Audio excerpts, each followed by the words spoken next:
Hello, you wonderful people, and welcome to another episode of Not Too Comic Book. This being a show where we talk about TV shows that are adaptations of comic books. For today's episode, I'm going to talk about Sweet Combat Season 1, Episode 5. A lot of really interesting things went down in this episode, so let's break it down.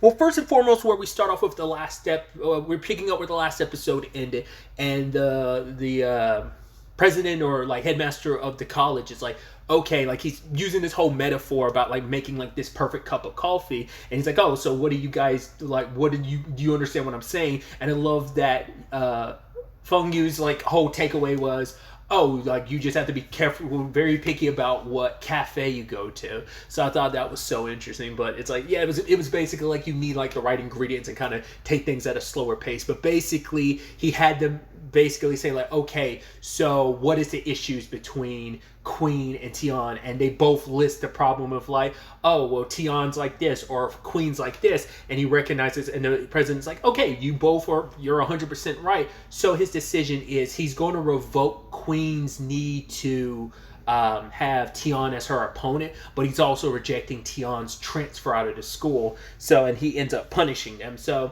that whole thing is really interesting in a multitude of regards. For one, they did like a similar thing happen, but not to this extent.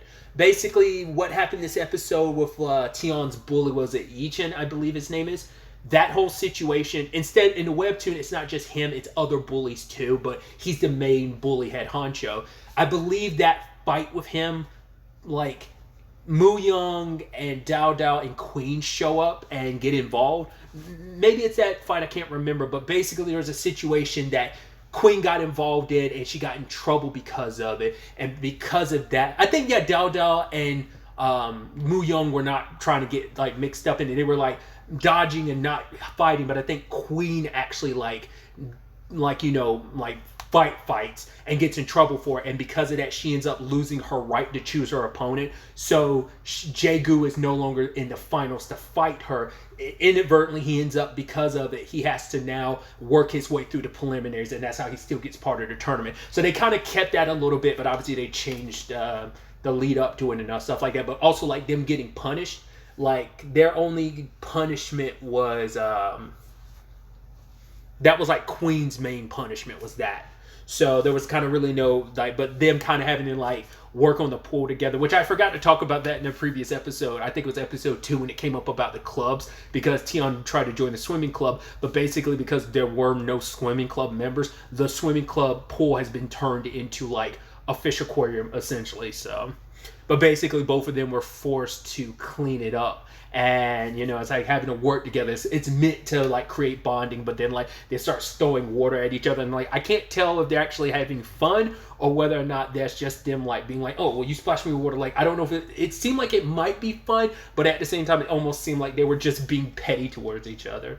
So eventually their legs get tied together, and I love Tian's like, okay, so I say 1, we move this leg, I say 2, we move this leg, but then Queen was like, no, you're gonna follow my lead. I move this one leg, I say this leg 1, I say 2, you move this leg. It's like she just took the same thing, but she chose the opposite legs, and Tian's just like, yeah, sure, whatever. And so they get to working. So they found some able to kind of find their ebb and flow to some extent, was able to kind of ultimately end up, because I think that was their only punishment, was cleaning up the pool, and they had to once again work together. What I thought was so interesting though is like they were both so tired they ended up passing out on like kind of these lounge chairs, and Queen woke up first and she looks at Tian's face and she's noticing his eyes, his nose, his lips, and then starts noticing like, oh, his Adam's apple, because it's like, right, my brother hasn't gotten one yet. She's like, oh, isn't that so weird? Doesn't that hurt? And she starts touching his neck, and he turns over and wakes up, and it's like, yeah, it's kind of a weird thing when you find someone staring at you right straight in your eyes and touching your Adam's apple for some reason, and she's just like, yeah, you had grime on your neck, that's all I was doing, I was helping you out, bye, and bounces, you know? And I love the episode is her trying to discover and try to figure out, like, you know, what the hell was that all about? And she hears some other girls talking, and it's like, wait, a lot of her reactions, like, oh, thinking about them all the time. You're not sure why you want to be around them, but you want to be around them. And like staring at their eyes, nose, and lips, it feels like a dough is going to jump straight out of your chest. It's like, yeah, that's your heart beating. It's like you like them. And then Queen's like, wait, Is that what this is? Do I like him? She's like, no, there's no way that's possible. And she starts thinking about it, and it's just like, yeah, like her thinking about him. It's like, no, there's no way. Even to the point she puts her hand on her face, kind of shaking her head, like, no, that can't be what this is, you know? Which I thought that was kind of adorable, especially when you can put that in conjunction with the fact is, I think it's so interesting how they're going to handle the Hal situation. I think with just the knowledge of what the webtoon is, and this episode kind of gives me an idea of maybe what Hal's romantic situation would be, because I think it's so interesting that it seems like he's in love with Queen because he wants to impress her, which I think I brought that up previously, like, oh, a potential like another love interest for Queen, because that is somewhat of a storyline for the webtoon, but it's like it is for a bit, and then that storyline kind of disappears. Like, no, like, full resolution to it, just it kind of just goes away, you know, in the webtoon. So I think that's so interesting, like, and making it how, because the circumstances of the other love interest in the webtoon, especially because how that wit, too, that is kind of interesting, too, because that person kind of liked someone else, too, but once again, nothing ever happened to that. The character just disappeared from the later parts of the story, but it's interesting how, like I say, it's not like Hal's love interest for Queen is different from the love interest in the webtoon. So I just think it's so interesting because like Hal is a good guy, whereas the other love interest in the webtoon is, let's just say, questionable. Not a great dude like Jago, but still, either way. He ended up running into Xiaomi, who went to the car wash trying to run into Tien, but he wasn't working that day. And just to bring in, they finally brought into the whole element of, oh, she can cook. And she's been cooking since she was 5, and her dreams of being like a great wife and mother. And that got Hal thinking about her, you know, just being like cutting up food and with her bare hands and just being like, oh yeah, try this. But like really the person he's interested in is trying to like make Queen happy and, you know, try to get her attention. But like Xiaomi is kind of like, yeah, don't do that. You're just going to get yourself hurt. And also that's stupid. Like, why would you even try to go after Queen? That's the dumbest thing you could possibly do. But it's so interesting how they set that up. Like the meal, she didn't even get to share it with Tian. She ended up having to share it with Hal. But what's so interesting too is like Dao would rather die than do that. And like sometimes she never really has a choice in the webtoon because other people just gobble it down. But mainly the food is always like meant for Jaegu, but she ends up inadvertently having to share because so many other people gather around and eat it. Plus Jaegu would never just eat that on his own. Of course he's going to share it with the people around him. So it's just kind of an interesting thing. But like I said, until the show covers it, the live action covers it, I'm not going to talk about where I think Hal's storyline goes until we get to that point. But it seems like they might be laying the groundwork for some future stuff already. So it's going to be interesting to see if that's what the pairings end up being. It feels like they've already set up a lot of these future pairings and they just haven't like pulled the trigger on it because we're going to build up to those like final in-game couplings, if you get what I'm saying. So because at the same time Hao and Xiaomi are around each other. We have Yan confronting Guanyan about the fight last time, and it's like, right, I re-challenge you, but the problem is it seems like she's on her period, she's kind of cramping. And he tries to like, hey, I'm not mentally prepared for this fight, so we'll pick a different day. He was trying to like find a more other, like, so she wouldn't have to be too embarrassed. So he like tried to like find a way around it, but that just led to her getting frustrated. But then when he comes out with a drink for her, he's like, yeah, this will help out, make you feel better, and just walks away. She's almost like, oh, she was almost kind of shocked because it's like, wow, I think like no one's really done that for her before. So it was kind of nice and sweet. So I was like, oh, interesting.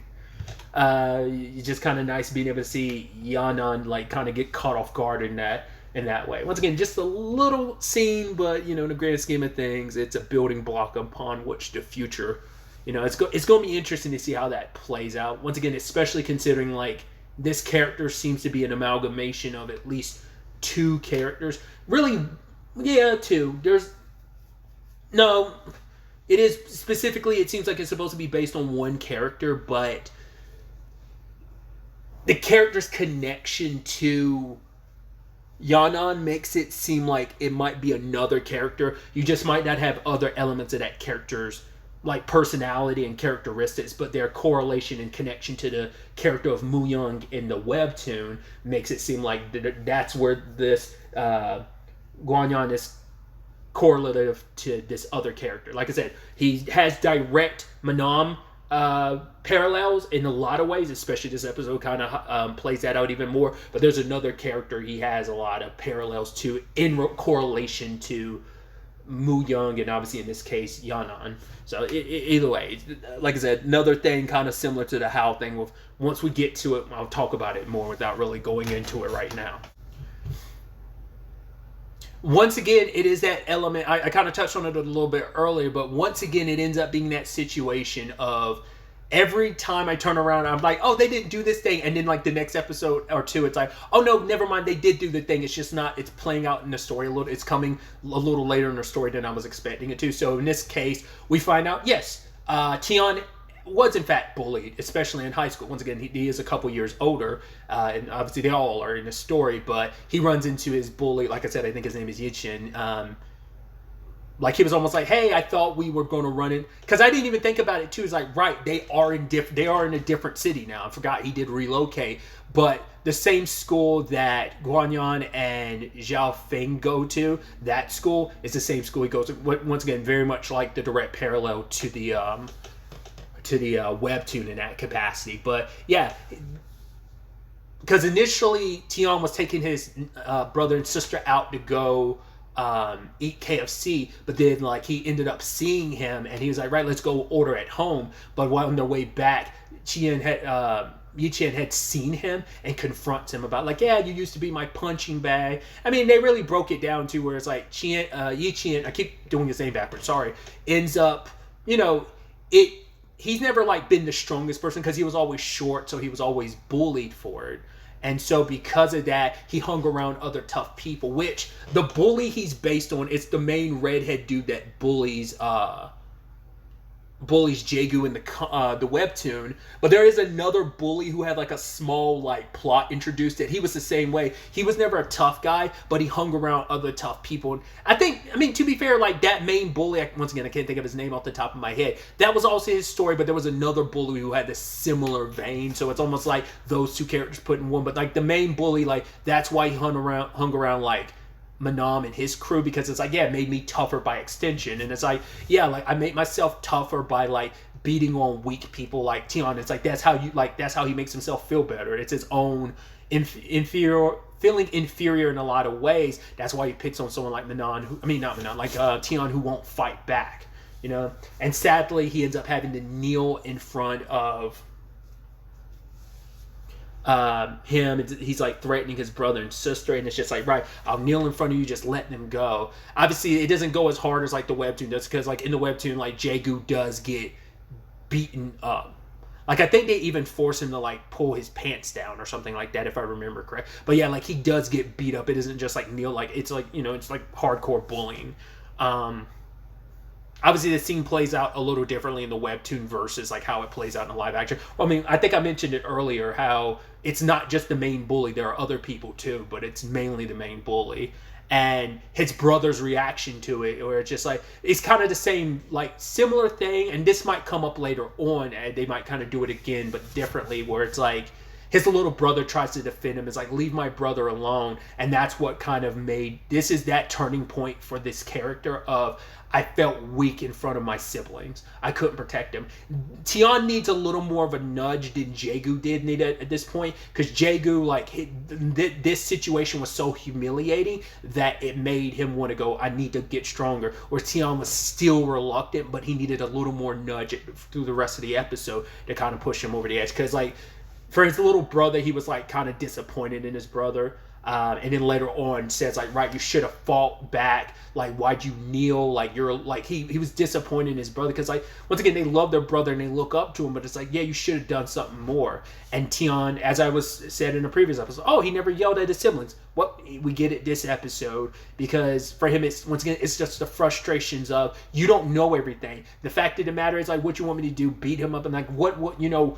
Fighting and someone getting beaten to death, because he's like, his little brother's like, I would rather be beaten to death than like be like a coward or like shameful like you. He's like, oh, beating someone to death, you know what that does? It's like mom left, like dad beat someone to death. Like, once again, I don't, that's why I was like, did Uncle G have like a pre-existing condition, or did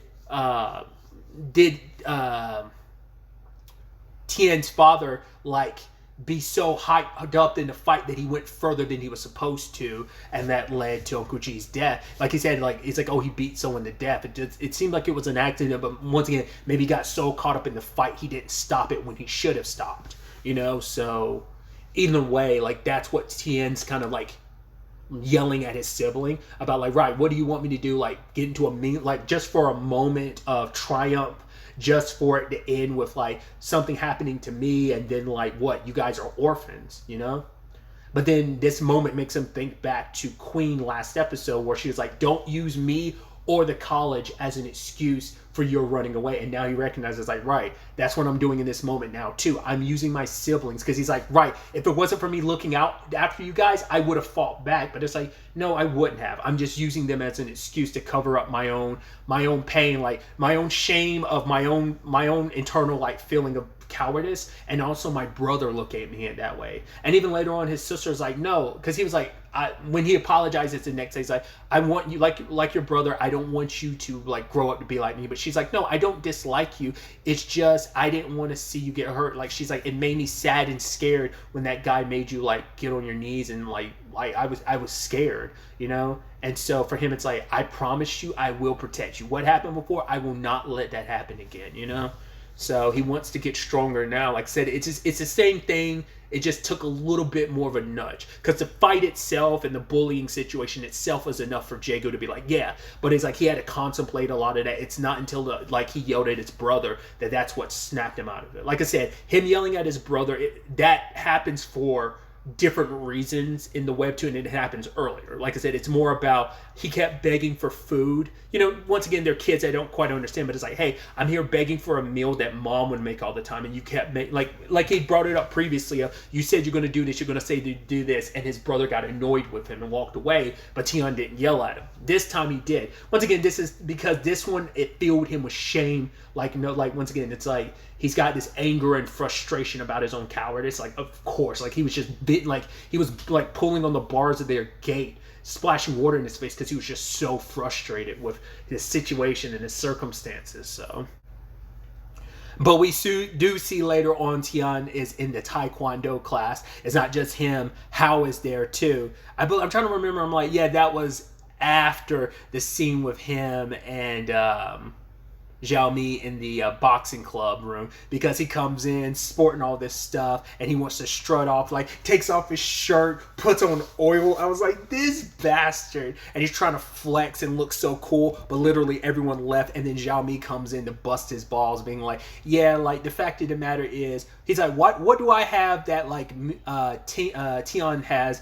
What does Tion have that I don't have that everyone cares about him? It's like, well, Tion was the first boy here and you're the second one. He's like, oh, so it's like, yeah, and because you were second, that means you're last. It's like, you know, second place would be a little bit better if there were more boys at the school, but no, you're just last place. And it's also like, and like Zhao Mi went on this whole diatribe about like, well, the fact of the matter is Tien's so handsome, and he's so like got this energy about him of just like he gives you this feeling like you want to protect him. Basically, everyone's mother instincts kick in around him, which is so interesting because one of the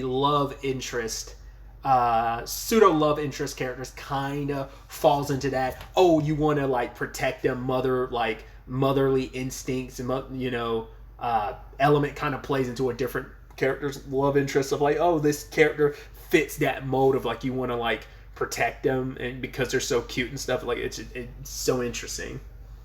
And also her being blinded by him wearing all that oil, and it's like, make sure you get all this crap up, and she's just disgusted and had enough with Hal's stuff. But then later on during the Taekwondo class, he like no one volunteered to be Queen's sparring partner except for him, and I love that she didn't even recognize him. He's like, "What, you don't remember me?" And it's like, yeah, literally deja vu happens where she uses the exact same move to toss him, and then like she's testing out other stuff, and it's like, whoa, that went too fast. Can we have Queen do it again? It's like, well, does someone else want to volunteer? And Hal's like, no, let me do it. He took the punishment because he's like, oh my god, this is so amazing. He was like, he was in heaven. You know, he was so excited every blow that was hitting him just because it's like, hey, Queen is dishing it out. Hell yeah, I'm all about this.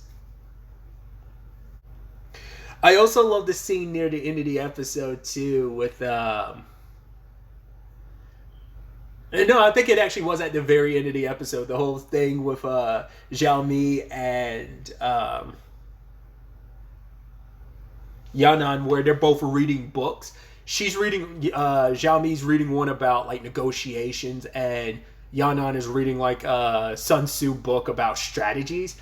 I was like, because at first I thought like, because this ends up typically being a case for the character, but like I thought the situation, I thought the thing that Zhao Mi was reading was more like relationship related. I thought that's what that was about, but it's like, no, they're both trying to find new ways to basically get Tian to like practice and train martial arts with them. But then like the moment he comes out looking for them, they're like, oh my god, we need to run away at least until we finish these books, because last thing we need is him rejecting us to our face again. So they run away from him, but he catches up. It's like, wow, you might not know how to fight, but you sure as hell know how to run. And he's like, right, here's my schedule. I want you both to train. And they're like, oh my god, this is real, but his schedule's too full. It's like, how are we going to squeeze in any training time with this schedule? It's like, yeah, guy's working a lot of jobs and stuff. So quite the predicament to kind of work around. But yeah, as I was talking about earlier, the circumstances are different, but it's more so like the president of the school is kind of like, right, I rejected Queen making you her opponent, but I still would like you to participate in the tournament just because it's a part of the college, and Tian doesn't fight him when it's like, yeah, I understand, I'll do it, you know, because it could also play into being practice and stuff. So like I said, circumstances are a little different. The end result ends up being exactly the same. Queen, he doesn't have to face Queen off in the finals, or you know, but he's at least in the preliminaries and can work his way up there. So, oh yeah, there was also another interesting scene I want to talk about, which I thought was interesting about Queen. Basically, she's with her grandfather, and basically he's like, yeah, there's someone coming into town. I'm going to be meeting with them on Friday. You should both come. He's basically got a glass of milk, but the cup is chipped, and he's like, yeah, chips kind of hide like filth, so if you find any other cups or any dishes with a chip on it, just like throw it away. And for Queen, I think especially after last episode being at Tian's place, it made her kind of like reevaluate that just a little bit. Like I said, it comes up a little bit, like I brought it up last episode too, of you don't always get that weight, like that how massive that gap is between Queen's family and other people, like when it comes to like monetary stuff and wealth wise. Because I think Zhao Mi had thrown that in Hao's face when he was talking about wanting to be with Queen. It's like, yeah, you're in two different stratosphere. She's in a completely different stratosphere because of her family's wealth and stuff. But it's just kind of like I said, she doesn't fight her grandfather on it. It's just, you could see that look on her face that she's kind of like, I think it's kind of sinking in about like, right, like that perspective on that, like, because some of that's just normal to her, but now that she's kind of stepped outside of her comfort zone and her bubble, especially around Tian, like someone who doesn't have nearly as much, probably doesn't even have a tenth of what you have, makes you go like, oh, it puts things in perspective. Once again, last episode the line was, oh, I thought I knew what poor was, and she really didn't. And now, so I just thought that was kind of a neat little thing, and I think obviously it's a small thing that will eventually build and grow even more so with the character of Queen. So I'm excited to see where the next episode takes us going forward with all of this. But really, that's all I wanted to talk about. Till the next time we meet, be happy, be safe, live life to the fullest, and enjoy it. Good day and goodbye.